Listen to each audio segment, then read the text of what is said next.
Hi, in this video I will talk about the Yousuf Surah and Surah 12 and the dreams mentioned in the Surah. So if you are familiar with to familiarize you, we can read, I can read some of the verses. Alif Lam Ra, these letters are proof of this profound scripture. We have revealed it in an Arabic Quran that you may understand. We narrate to you the most accurate history through the revelation of this Quran. Before this, you were totally unaware. Recall that Joseph said to his father, "O my father, I saw 11 planets, and the sun and the moon, I saw them prostrating before me." He said, "My son, do not tell your brothers about your dream, lest they plot and scheme against you. Surely the devil is man's worst enemy. Your Lord has thus blessed you and has given you good news through your dream. He has perfected his blessings upon you and upon the family of Jacob, as he did for your ancestors Abraham and Isaac before that. Your Lord is omniscient, most wise." And if you're familiar with this, I remember Abraham also sees things through his dream. This is a detail I have just figured out. So Abraham sees he was sacrificing his son. So what I'm trying to say in this video, actually I want to talk about dreaming the future. Neurons predict events in sleep. Researchers discovered that certain neurons not only replay past experiences but also anticipate future events during sleep. So, it doesn't replay past experiences but also anticipate future events. By studying rats' hippocampal activity, they found that neurons stabilize spatial representation and prepare for future tasks. This groundbreaking study reveals the role of sleep in neuroplasticity and memory consolidation. Key facts: neurons in the hippocampus anticipate future experiences during sleep. Sharp wave ripples in the brain aid in memory consolidation and spatial representation. This study uses advanced machine learning to track neuron activity and predict behavior. Some dreams may in fact predict the future. New research has found that during sleep some neurons not only replay the recent past. So the discovery is one in a series of insights afforded by a study on sleep and learning published in Nature by a team of researchers from Rice University and the University of Michigan.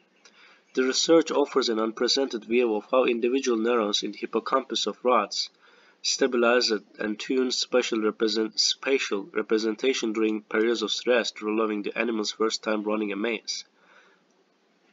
Certain neurons fire in response to specific stimuli, said Kamran Diba, an associate professor of anesthesiology at Michigan and corresponding author. Neurons in the visual cortex fire represented with the appropriate visual stimuli. The neurons we are studying show place preferences. Together with collaborators in Michigan's Neural Circuits and Memory Lab, led by Diba, neuroscientist Caleb Kamara has been studying the process by which these specialized neurons produce a representation of the world after a new experience. Specifically, researchers tracked sharp wave ripples, a pattern of neuronal activation known to play in consolidating new memories, and more recently also shown to tag which parts of a new experience are to be stored as memories. For the first time in this paper, we observed how these individual neurons stabilize spatial representations during rest periods. Sleep is critical for memory and learning. Science has quantified this age-old intuition by measuring performance on memory tests after a nap, as opposed to after a period of waking or even sleep deprivation. A couple of decades ago, scientists also discovered that neurons in the brains of sleeping animals that had been allowed to explore a new setting just before resting were firing in ways that replayed the animal's trajectories during exploration. This finding aligned with the knowledge that sleep helps new experiences crystallize into stable memories, thus suggesting that the spatial representations of many of the specialized neurons in the hippocampus are stable during sleep. However, the researchers wanted to see if there was more to study. We imagined that some neurons might change their representation, reflecting the experience we have all had of waking up with a new understanding of a problem. Showing this, however, required that we track how individual neurons achieve spatial tuning, the process by which the brain learns to navigate a new route or environment. The researchers trained rats to run back and forth on a raised track with liquid reward at either end and observed how individual neurons in the animal's hippocampus would spike in the process. By calculating an average spiking rate over many laps back and forth, the researchers were able to estimate the neuron's place field, or the area in the environment that a given neuron cared about most. The critical point here is that place fields are estimated using the behavior of the animal. Kemmerer said, highlighting the challenge of assessing what happens to place fields during rest periods when the animal is not physically moving through the maze. I have been thinking for a long time about how we can evaluate the preferences of neurons outside of the maze, such as during sleep, Diva said.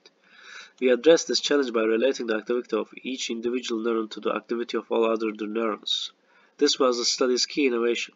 The researchers developed a statistical machine learning approach that used the other neurons surveyed to map out an estimate of where the animal was dreaming of being. They next used those dreamed positions to estimate the spatial tuning process for each neuron in their datasets. The ability to track the preferences of neurons even without a stimulus was an important breakthrough for us. Both Diba and Kemmerer commended Korosh Mabodi, a postdoctoral researcher at Michigan and the lead author on the study, for his role in the development of the learned tuning approach. The method confirmed that the spatial representations that form during the experience of a new environment are, for most neurons, stable across several hours of post-experience sleep, but as the researchers had anticipated, there was more to the story. The thing that I loved the most about this research, and the reason that I was so excited about, is finding that it's not necessarily the case that during sleep the only thing these neurons do is to stabilize the memory of our experience. It turns out some of the neurons and end up doing something else. We can see other changes occurring during sleep, and when we put the animals back in the environment second time, we can validate that these changes really do reflect something that was learned while the animals were asleep. It is as if the second exposure to the space actually happens while the animal is sleeping. This is significant because it constitutes direct observation of neuroplasticity as it is happening during sleep. Kimmerer underscored that almost all plasticity research, which examines the mechanisms that allow neurons to rewire and form new representations, looks at what happens during waking periods as stimuli are being presented rather than during sleep when the relevant stimuli are absent. It seems like plasticity or rewiring the brain requires really fast timescales, Diba said, pointing to the fascinating relationship between the duration of actual experience, which can take up the span of seconds, minutes, but also hours or days, and actual memories which are super compressed. If you remember anything the memory, it is instant, Diba said, referencing a famous literary passage by French modernist writer Proust, in which a childhood memory unspools a lost world of past experience at barely moment's notice. So, in light of these advances, Kemmerer said brain science stands poised to make a significant progress in the future while at the same time expressing concern for the impact of recent budget cuts on continued research. It's quite possible that if we were starting this work today, we might not be able to do these experiments and get these results. We are definitely grateful that the opportunity was there. So it shows that, as mentioned here, that the neurons can help neurons specialize spatial representation and prepare for future tasks. And it is interesting that in his dream he is actually seeing the future, and he will become a very respected person. They will respect him, Joseph, but it will take so many years. So it is interesting that, and God is directly referring that. This is like he did for your ancestor Abraham and Isaac before that. So Abraham has the same skill, and he can see these things in the future too. And also we know that in this surah, Joseph has skill of predicting things based on the dream. dream, he said, my son, so we know this, your Lord has thus blessed you and is giving you good news through your dream. He has perfected his blessing upon you. So we read this, so we need the further. Maybe he can help us, or maybe so. And we taught him interpretation of dreams. God's command is always done, but most people do not know. Two young men, when we were in prison with him, one of them said, I saw that I was making wine, and the other said, I saw myself carrying bread on my head, from which the birds were eating. Inform us the interpretation. So actually the dream, this field, this knowledge, makes him famous and important person in the community. And another important thing is that so there is another. So so they sold him. They want to buy him as a slave. The one bought him in the Egypt said to his wife, so there is a guy, husband, take good care of him. Maybe he can help us, or maybe we can adopt him. So here we see that. So the wife's husband, a good person in this story. In the Quran, we know another story. In another story, Pharaoh's wife wants to have adopted son, and she seems the nice person, and at the end she believes in Moses' religion.